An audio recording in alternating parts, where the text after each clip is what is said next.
This one's juicy.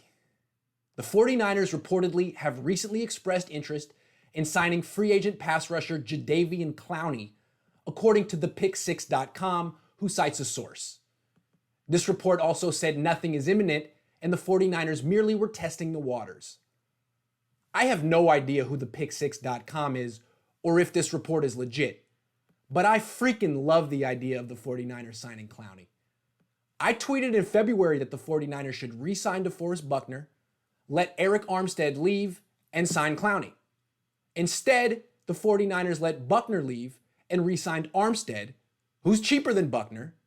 So theoretically, the 49ers have even more money they can use to sign Clowney. Here's why the 49ers should seriously consider signing him and potentially could sign him before the season starts. When motivated and healthy, Clowney is as good as any 49ers defensive lineman. He was the number 1 pick in the 2014 draft, and about once a month he shows why. Last season, when he played for the Seahawks, he almost single-handedly beat the 49ers in Levi's Stadium. He was, without question, the best player on the field for either team. He was disruptive, he created a turnover, and the 49ers simply couldn't block him. But the second time the 49ers faced the Seahawks, Clowney did nothing, which is what he did most of last season, when he recorded only 3 sacks. So although he's capable of taking over games, he does so only when motivated and healthy. He should be both now. The 49ers theoretically can keep Clowney motivated and healthy. They can sign him to a 1-year deal, which would keep him motivated, because he would be playing for a contract. And they can keep him healthy by using him in a rotation of pass rushers so they don't overwork him. The 49ers have the deepest defensive line in the entire league.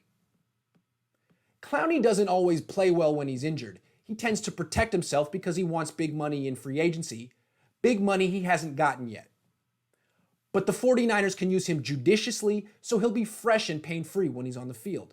So what's in it for Clowney? He can play with elite pass rushers, boost his numbers, potentially win a Super Bowl, and revive his market value.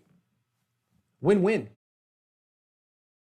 The 49ers have salary cap space to sign Clowney. They currently have more than $12.1 million in cap space, according to overthecap.com. They can create an additional $4.8 million in cap space simply by cutting guard Tom Compton and running back Tevin Coleman, who are replaceable. Meaning the 49ers can offer Clowney a 1-year deal worth almost $17 million if they want to. And they probably don't have to offer him that much. They might be able to get him for much less. The 49ers certainly don't want the Seahawks to sign Clowney. The Seahawks just closed the gap between themselves and the 49ers in 2020 by trading for All-Pro safety Jamal Adams. If the Seahawks re-sign Clowney too, they just might win the NFC. The Seahawks seem to think Clowney will return to them with his tail between his legs and accept whatever lowball deal they've offered him. I'm sure the 49ers would love to swoop in and steal Clowney away from the Seahawks the way the Seahawks may have stolen Adams away from the 49ers. Clowney would make the 49ers pass rush the best in the NFL. Picture it. Clowney and Nick Bosa would be the starting defensive ends. Rookie Javon Kinlaw would play nose tackle. And Arik Armstead would move over to DeForest Buckner's old position, 3-technique defensive tackle. And on pass rushing downs, Kinlaw would go to the bench, D Ford would replace him on the field, and the 49ers could use 1 defensive tackle and 3 defensive ends because Ford, Bosa, and Clowney all have experience rushing from the interior. Armstead, Ford, Bosa, and Clowney would be the best 4-man pass rush in the NFL. And Clowney wouldn't affect the 49ers cap space long term. He'd be a 1-year rental. Sign the guy. Win the freaking Super Bowl next season.